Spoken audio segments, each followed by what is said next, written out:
Shalom saudara-saudara. Pada hari ini kita akan menggali lagi di dalam nubuatan Daniel 70 kali 7 masa yang dicatat di dalam Daniel 9 ayat 24 sampai 27. Ini adalah masa 490 tahun. Jadi 70 kali 7, 490 hari yang menjadi 1 tahun. Karena prinsipnya 1 hari menjadi 1 tahun di dalam ukuran profetik dan khususnya ada kaitan dengan penghukuman Allah. Nah, hari ini kita melanjutkan tentang klausa atau maksud dan tujuan yang keempat di dalam seri ini, yaitu untuk mendatangkan keadilan yang kekal. Di dalam sesi yang sebelumnya, kita sudah menggali dan memeriksa dan sudah sampai kepada keadaan di mana kita melihat lewat salib, kita secara hukum sudah dinyatakan sempurna. Kita sudah dibenarkan, kita sudah dikuduskan. Tetapi secara realita, kita masih jauh di bawah. Dan kita masih di dalam satu perjalanan di mana kita sedang diubahkan dari kemuliaan kepada kemuliaan kepada kemuliaan. Sehingga nanti akhirnya pada Yom Kippur, pada hari pendamaian atau hari Ghafirat besar, di dalam bulan yang ke-7, di dalam akhir zaman, gereja akan mencapai titik bertemu dengan keadaan status hukum. Realita dan status hukum akan ketemu. Nah, kita sudah melihat bahwa di dalam pelayanan Abraham yang dilayani oleh Imam Besar Melkisedek yang juga adalah Raja Damai Sejahtera, Raja Salem, dia juga adalah Raja Keadilan, Melek Sedek, Raja Keadilan. Nah, sekarang kita akan melihat lebih dalam lagi tentang Melkisedek. Karena memang kita sudah tahu ada 2 imamat di dalam zaman Perjanjian Lama. Ada imamat yang melayani hukum Taurat, yaitu suku Lewi. Jadi harus kelahiran suku Lewi untuk menjadi imam di dalam imamat Harun Lewi. Nah, Tuhan Yesus bukan lahir di dalam imamat Lewi. Padahal dia menjadi imam besar kita. Dia bukan di dalam suku Lewi, tapi suku Yehuda. Nah, di sini kita melihat Melkisedek yang adalah pewahyuan Tuhan Yesus di dalam zaman Abraham. Abraham berjumpa dengan Melkisedek, berjumpa dengan Yesus. Dan Yesus menyebut itu di dalam Injil Yohanes pasal 8. Sampai orang-orang Farisi, orang ahli Taurat tersinggung. Dan mereka berkata kepada Yesus, engkau belum berumur 50 tahun dan engkau sudah ketemu dengan Melkisedek atau dengan Abraham. Nah, Yesus berkata sebelum Abraham ada, aku ada. Nah, mereka sudah tahu makna dari kata Yesus itu. Menyamakan diri dengan Allah, menyamakan diri dengan Yahweh. Jadi mereka mengambil batu untuk melempari dia dengan batu. Jadi makna dari Melkisedek kita mau menggali lebih jauh. Di dalam Kejadian 14, 18 sampai 20, kita baca Melkisedek, Raja Salem. Nah, Melkisedek, 2 kata bahasa Ibrani, Melek Sedek, Raja Kebenaran, Raja Keadilan. Raja Salem, Raja Damai Sejahtera, membawa roti dan anggur. Ia seorang imam Allah yang maha tinggi. Jadi Yesus, Melkisedek, mempunyai 3 jabatan ini. Raja Kebenaran atau Raja Keadilan, Raja Damai Sejahtera, Raja Salem, dan Imam Allah, pengantara di dalam tugas ilahi. Baik di antara kedua sikap dan sifat Allah ini dan di antara Allah dan manusia. Di dalam ayat ke-19 dikatakan, lalu ia, Melkisedek, memberkati Abram, katanya. Diberkatilah kiranya Abram oleh Allah yang maha tinggi, pencipta langit dan bumi. Dan terpujilah Allah yang maha tinggi, yang telah menyerahkan musuhmu ke tanganmu. Lalu Abraham memberikan kepadanya 1/10 dari semuanya. Nah, ini adalah asal-usul dari perpuluhan di dalam Alkitab. Bukan karena hukum Taurat, bukan karena perintah, tetapi sebagai respon iman Abraham terhadap rencana ajaib, penebusan, keselamatan yang akan dikerjakan oleh Tuhan Yesus. Jadi perpuluhan itu mulai dengan iman, bukan dengan hukum Taurat. Nah, kedua kali ada referensi tentang Melkisedek di dalam Mazmur 110 ayat 1 sampai 4 yang adalah ayat-ayat perjanjian lama yang paling banyak dikutip di dalam perjanjian baru. Kita baca. Demikianlah firman Tuhan kepada Tuanku. Duduklah di sebelah kananku sampai kubuat musuh-musuhmu menjadi tumpuan kakimu. Tongkat kekuatanmu akan diulurkan Tuhan dari Sion. Memerintahlah di antara musuhmu. Pada hari tentaramu, bangsamu merelakan diri untuk maju dengan berhiaskan kekudusan. Dari kandungan fajar tampil bagimu keremajaanmu seperti embun. Tuhan telah bersumpah dan ia tidak akan menyesal. Jadi ini sekarang pewahyuan kepada Daud. Engkau adalah imam untuk selama-lamanya menurut Melkisedek. Jadi Daud juga dari suku Yehuda tidak boleh melayani sebagai imam di dalam imamat Harun Lewi karena dia bukan dari suku Yehuda. Bahkan dihukum mati kalau orang melanggar perintah itu. Tetapi Daud, dia adalah bagian dari satu imamat yang lebih tinggi. Dia dari perjanjian Abraham, perjanjian yang kekal, perjanjian amanat agung, perjanjian Allah yang akan dilakukan pada akhir zaman. Dan Daud, itu sebabnya dia dapat masuk ke dalam bait suci, dapat ambil roti sajian, dia bisa pasang jubah imam dan mempersembahkan korban di dalam pondok Daud itu. Dan kita melihat dia melayani menurut satu imamat lebih tinggi dari Harun Lewi. Tuhan Yesus pun tidak boleh menjadi imam menurut imamat Harun Lewi. Itu sebabnya Yesus menjadi imam besar menurut peraturan Melkisedek. Di dalam Ibrani 7 ayat 1. Sebab Melkisedek adalah Raja Salem dan Imam Allah yang maha tinggi. Ia pergi menyongsong Abraham ketika Abraham kembali dari mengalahkan raja-raja dan memberkati dia. Jadi perhatikan, ini adalah cara Melkisedek mendatangkan keadilan, tabiat kebenaran di dalam kita. Dan ini adalah sesuatu yang terjadi ya titik awalnya pada waktu Yesus mati di kayu salib terjadi pertukaran ilahi dan Yesus sebagai imam besar dan korban sempurna mendatangkan keadilan dan kebenaran kekal di dalam kita.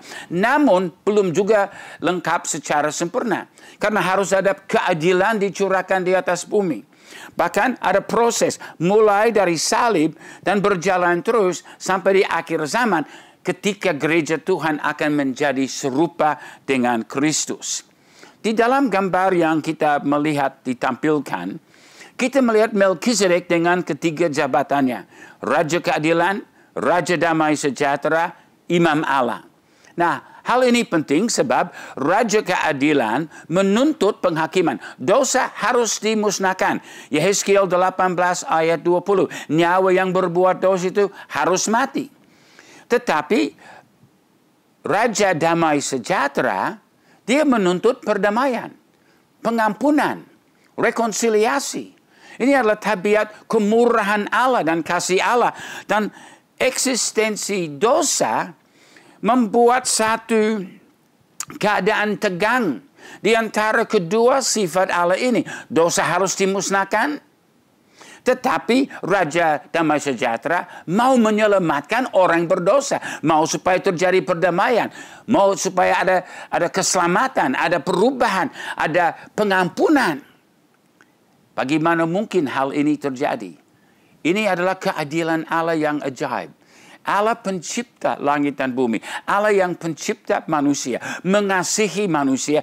Melihat manusia ciptaannya tidak sanggup menyelamatkan diri sendiri. Kalau dibiarkan itu tidak adil. Tetapi Allah campur tangan dan dia masuk ke dalam kemanusiaan lewat mujizat penjelmaan. Nah, ini kita bisa baca dalam Ibrani 2:14 sampai 18 bahwa dia menjadi sama seperti kita. Sebab dia harus dilengkapi dengan segala pengalaman manusia. Allah menjadi manusia. Ini adalah tindakan keadilan. Karena Allah sudah tahu tidak ada jalan lain untuk menyelamatkan manusia. Allah harus menjadi manusia karena manusia tidak sanggup menyelamatkan diri sendiri. Ini sebabnya iblis tidak senang dengan doktrin penjelmaan. Dan lewat berbagai agama kita melihat kebenaran ini ditantang, dilawan. Menolak bahwa Allah bisa menjadi manusia. Tapi ini justru adalah inti di dalam kekristenan. Satu-satunya jalan keselamatan. Jalan yang lurus yang Allah sudah persiapkan untuk manusia bisa selamat. Karena Allah sendiri turun menjadi manusia untuk menjadi imam bagi manusia. Dia imam bagi Allah, tapi dia juga 100% adil imam bagi manusia. Sekaligus dia memberi diri sebagai korban yang sempurna, yang tidak ada dosa. Untuk membawa keselamatan, membawa penebusan, korbannya harus sempurna, harus tanpa dosa. Dan itulah Yesus. Yesus Allah yang tak berdosa menjadi manusia yang tak berdosa. Disempurnakan, dilengkapi dengan segala pengalaman manusia. Mengalami segala penderitaan yang kita alami. Baru dia memberi diri untuk menjadi anak domba yang menjadi korban sempurna di atas kayu salib. Ini membawa kita kepada kebenaran kedua yang membawa keadilan, yaitu penyaliban. Kristus di dalam penyalibannya, dia melakukan pelayanan sebagai imam besar yang luar biasa, yang dahsyat. Dia mengadakan perdamaian di antara Raja Keadilan dan Raja Damai Sejahtera. Kedua sifat Allah ini menuntut bahwa dosa harus dimusnahkan. Menuntut harus ada keselamatan, harus ada pengampunan, harus ada perdamaian. Di atas kayu salib, Yesus sebagai korban yang sempurna dapat menanggung dan menerima semua murka, semua hukuman. Dan Raja Keadilan puas. Karena dia dapat mencurahkan penghukuman yang kekal yang ditanggung di dalam diri Yesus. Raja Damai Sejahtera puas. Karena dengan Yesus menanggung semua dosa, orang yang lain dapat dibenarkan, dapat diampuni, dapat diperdamaikan, dapat direkonsiliasi, dapat diselamatkan. Kasih Allah puas karena manusianya selamat. Murka Allah puas karena dosa dimusnahkan dan dihukum. Sehingga seperti di dalam Mazmur 85 ayat 11, kasih dan kesetiaan akan bertemu. Keadilan dan damai sejahtera akan akan bercium-ciuman. Waduh, ini adalah satu mujizat yang luar biasa. Tabiat Allah diperdamaikan. Yesus imam besar membawa perdamaian di antara kedua sifat ilahi ini. Di antara Raja Keadilan dan Raja Damai Sejahtera. Sekaligus di antara Allah dan manusia. Di kayu salib penyaliban Yesus membawa perdamaian yang kekal. Membawa penghukuman di mana semua dosa dimusnahkan. Membawa keselamatan. Membawa rekonsiliasi di dalam tabiat Allah. Ini adalah luar biasa. Ini adalah awalnya keadilan yang kekal. Yang didatangkan oleh Tuhan Yesus. Lagi seperti Mazmur 85 ayat 11. Kasih dan kesetiaan akan bertemu. Keadilan dan damai sejahtera akan bercium-ciuman. Atau di dalam bahasa Inggris New King James Version, Mazmur 85 ayat 10. Mercy and truth have met together. Righteousness and peace have kissed. Wah. Semua dapat direkonsiliasi lewat kedua kebenaran ini. Penjelmaan dan penyaliban. Yesus dalam penjelmaan anak Allah menjadi anak manusia. Dan dia ke salib supaya kita, anak-anak manusia, kita datang di kaki salib, lahir baru, dipenuhi dengan Roh Kudus, lahir baru dengan Roh Kudus, dan mulai diproses di dalam penjelmaan atau balikannya, di mana kita, anak-anak manusia, menjadi anak-anak Allah. Ini adalah satu mukjizat luar biasa yang disiapkan Allah untuk kita. Nah, makna dari Melkisedek, jadi dengan Yesus imam Allah menjadi imam manusia, maka kita dapat memiliki keadilan dan perdamaian yang sempurna. Dengan Yesus anak Allah menjadi anak manusia, kita memiliki korban yang sempurna. Ini satu-satunya jalan keselamatan, pembenaran, dan keadilan yang kekal. Karena imamat Melkisedek dan karya salib, maka kita mengalami pertukaran ilahi. Dosa kita ditukar dengan tabiat kebenaran Yesus. Penghakiman atas kita ditukar dengan kasih karunia dari Allah. Penyakit ditukar dengan kesehatan. Neraka ditukar dengan surga. Suku imam diganti dengan kerajaan imam. Waduh, ini adalah keadilan yang kekal. Jadi, seperti yang kita sedang melihat di dalam pelajaran ini, status hukum kita sudah sempurna dari apa yang Yesus kerjakan di kayu salib. Bukan perbuatan manusia. Ini adalah karya Allah, kemurahan Allah, anugerah Allah. Dan status hukum kita adalah bahwa kita sudah menjadi sempurna secara hukum. Tak berdosa, dibenarkan, dikuduskan. Tetapi ini adalah satu proses. Realita hidup sekarang. Jadi keadilan Allah dicurahkan di lewat kayu salib dan sekarang dikerjakan di dalam kita. Ini sebabnya kita harus mengerjakan keselamatan. Artinya memproses keselamatan. Memproses firman Allah. Memproses urapan Roh Kudus. Supaya tabiat yang lama dimatikan dan diganti dengan tabiat yang baru. Menjadi manusia baru. Mulai dari lahir baru, berubah dan berubah sampai akhirnya kita menjadi serupa dengan Kristus. Jadi pada saat kita menerima Yesus, kita dibenarkan. Lalu keadilan yang kekal itu membuka proses dan jalan yang mendatangkan tabiat kebenaran Yesus di dalam hidup kita. Awalnya kita menerima tabiatnya sebagai benih. Maka sekarang kita harus bertumbuh terus sampai kita menjadi serupa dengan Yesus, tubuh, jiwa, dan roh. Seperti dikatakan di dalam 1 Tesalonika pasal 5 ayat 23 sampai 24. Semoga Allah damai sejahtera menguduskan kamu seluruhnya. Jadi proses berjalan dengan Yesus tiap-tiap hari. Dan semoga roh, jiwa, dan tubuhmu terpelihara sempurna dengan tak bercacat pada kedatangan Yesus Kristus Tuhan kita. Ia yang memanggil kamu adalah setia. Ia juga akan menggenapinya. Jadi proses kita adalah perjalanan dari salib sampai Yesus datang kembali. Dia setia. Dia yang memulai pekerjaan di dalam kita akan menyelesaikannya. Dia yang membawa kelahiran baru akan memproses kita di dalam pendewasaan sampai akhirnya kita sama seperti Dia. Kapan hal ini akan digenapi? Ya, mendatangkan keadilan yang kekal itu. Ya, itu akan digenapi atau sudah digenapi atau sebagian pada waktu penyaliban Yesus.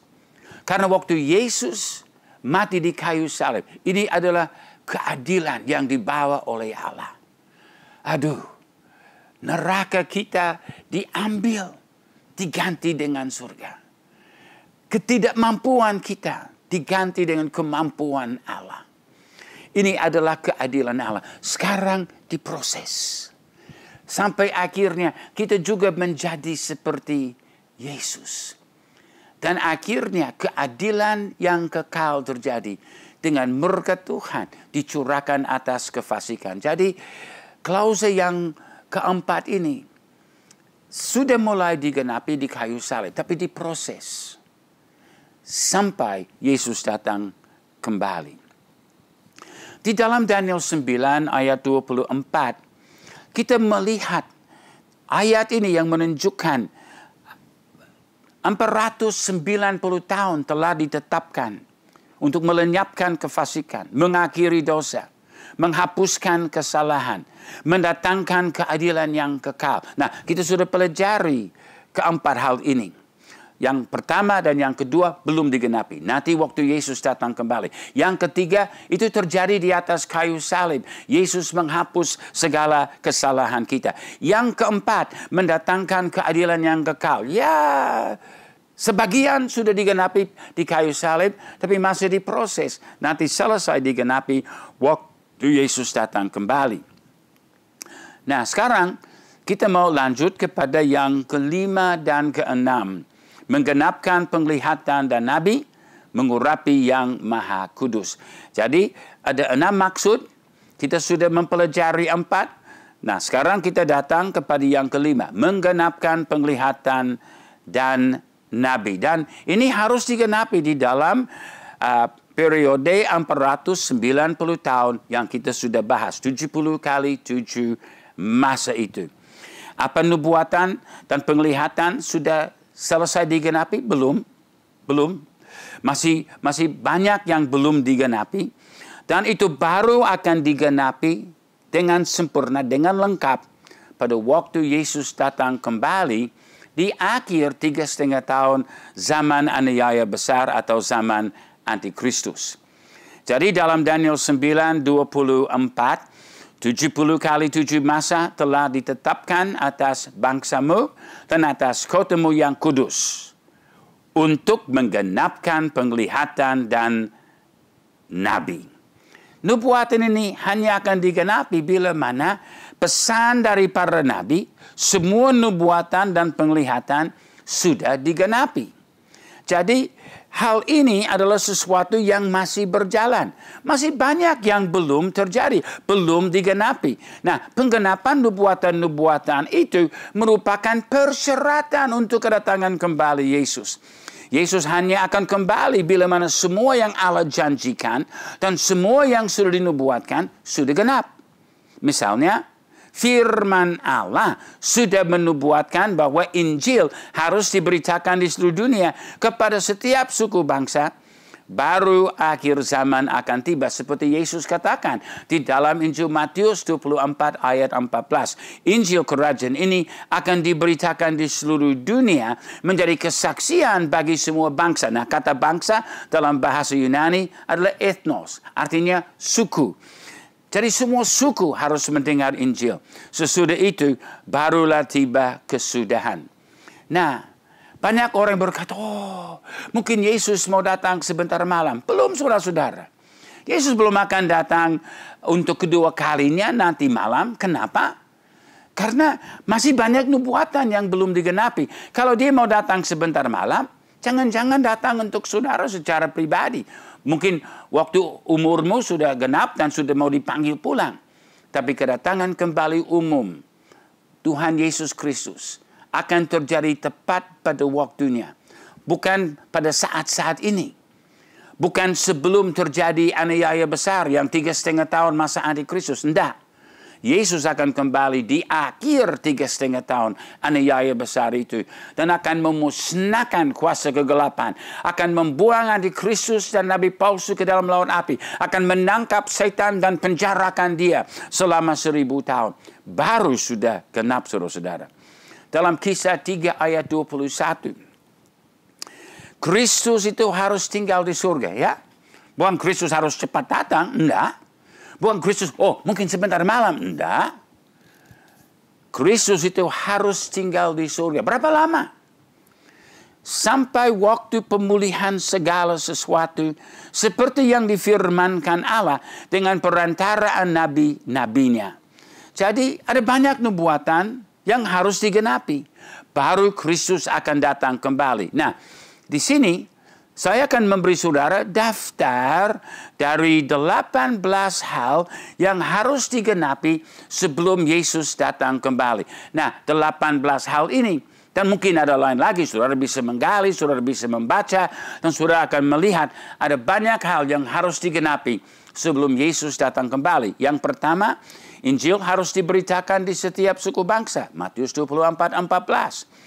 2, harus ada kegerakan rohani di Timur Tengah. Yesaya 19 sampai 25. Yesaya 60, 1 sampai 7. Amos 9, 11 sampai 12. Kisah 15, 16, 17. Akan terjadi suatu lawatan Allah dahsyat di Timur Tengah. Kita akan melihat dari Asyria, Syria, dan Irak akan bertobat, percaya kepada Yesus.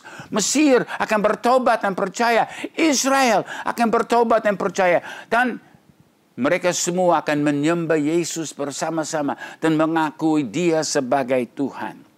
Yang ketiga, harus ada tuaian global.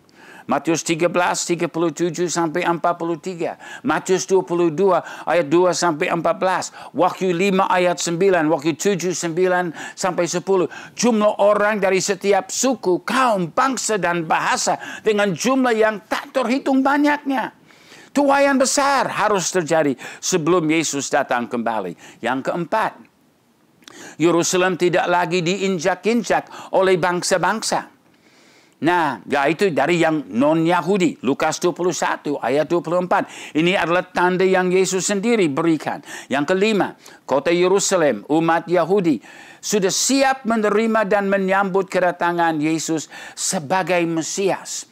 Yesus berkata dalam Matius 23 ayat 39, kalian tidak akan melihat wajahku lagi sebelum kamu berkata, berbahagialah dia yang datang dalam nama Tuhan. Artinya mereka mengakui Yesus sebagai Mesias.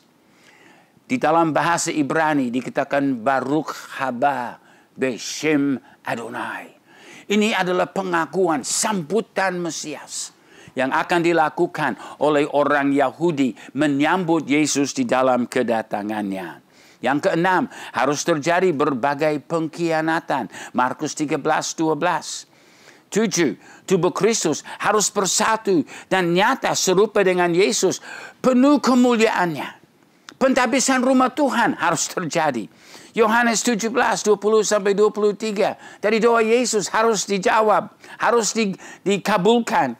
Yesaya 60:1-5, Roma 8:16-29, Hagai 2 ayat 10, 2 Tesalonika 1:7-10. Wah, luar biasa. Gereja Tuhan akan menjadi serupa dengan Kristus dan menyatakan kuasanya seperti dalam Yohanes 14:12. Oh, ajaib sekali yang akan terjadi. Yang kedelapan, Babel akhir zaman harus binasa. Wahyu 17 dan 18.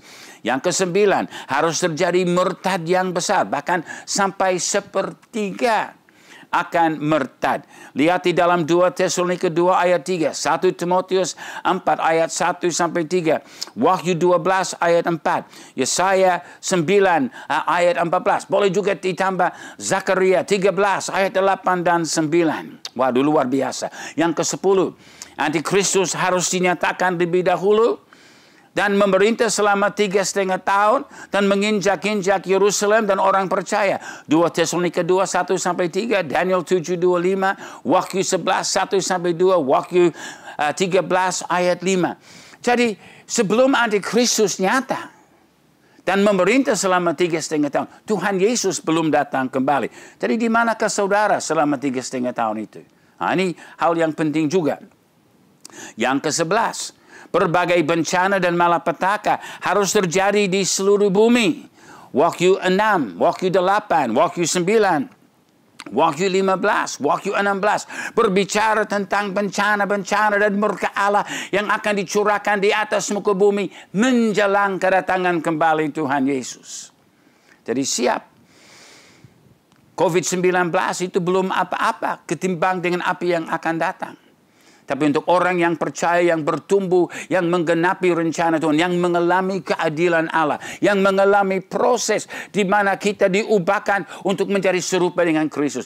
Ini justru menjadi hari yang mulia, kemenangan yang luar biasa, kegerakan rohani yang dahsyat. Jadi bersiap-siap saudara-saudara. Yang ke-12, Musa dan Elia, kedua saksi Yesus akan menyiksa kerajaan iblis. Wahyu 11 ayat 3 sampai 12. 13. Penglihatan lembah tulang-tulang kering.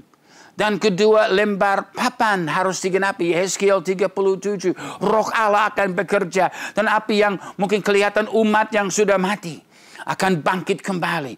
Akan bergerak dan akan bersatu. Dan akan membawa suatu lawatan kuasa Allah di seluruh dunia. Yang ke-14. Penglihatan dua pohon zaitun. Dan pembangunan rumah Tuhan akhir zaman harus digenapi. Zakaria 4. Bandingkan dengan Wahyu 11. Karena kedua pohon zaitun itu adalah Musa dan Elia. 15. Suatu meteor, komet atau asteroid akan menabrak bumi sehingga sepertiga bumi terbakar. Sepertiga pohon mati dan seluruh rumput mati. Wahyu 8 ayat 7. 16. Harus terjadi suatu ledakan gunung berapi. Mungkin super volcano. Yang akan menyebabkan sepertiga laut menjadi darah. Sepertiga kapal binasa. Sepertiga hidup di laut harus tewas. Di dalam Wahyu 8 ayat 8 dan 9. 17. Sepertiga manusia akan tewas. Waduh. Sepertiga dari manusia akan tewas. Wahyu 9 ayat 15 sampai 17. Yang ke-18. Dan banyak nubuatan dan penglihatan yang lain. Jadi kita tidak membatasi 18, ada banyak hal lain lagi. Dan semuanya harus terjadi sebelum Yesus kembali. Baru Daniel 9:24 akan genap. Belajar baca tanda-tanda zaman. Kita tidak tahu hari dan saat Yesus akan datang kembali. Tapi kita tidak bodoh terhadap tanda-tanda. Kita melihat tanda-tanda. Kita tahu bahwa waktunya sudah semakin dekat. Jadi kapan digenapi? Yang kelima ini menggenapkan nubuatan dan penglihatan. Itu akan genap pada waktu Tuhan Yesus datang kembali. Genap 490 tahun atau 70 kali 7 masa sudah genap. Jadi seperti dalam Daniel 9:24. Kita melihat bahwa maksud dan tujuan nubuatan ini. 1, 2, 3, 4, dan 5 kita sudah bahas. 1 dan 2 belum digenapi. Yang ketiga sudah digenapi. Yang keempat ya sebagian masih diproses. Dan yang kelima itu masih belum. Nah, di dalam pelajaran berikut kita akan melihat tentang mengurapi yang Maha Kudus. Ini juga harus terjadi sebelum genap 490 tahun itu. Jadi kita akan lanjutkan di dalam pelajaran yang ke-9. Tuhan Yesus memberkati. Amin.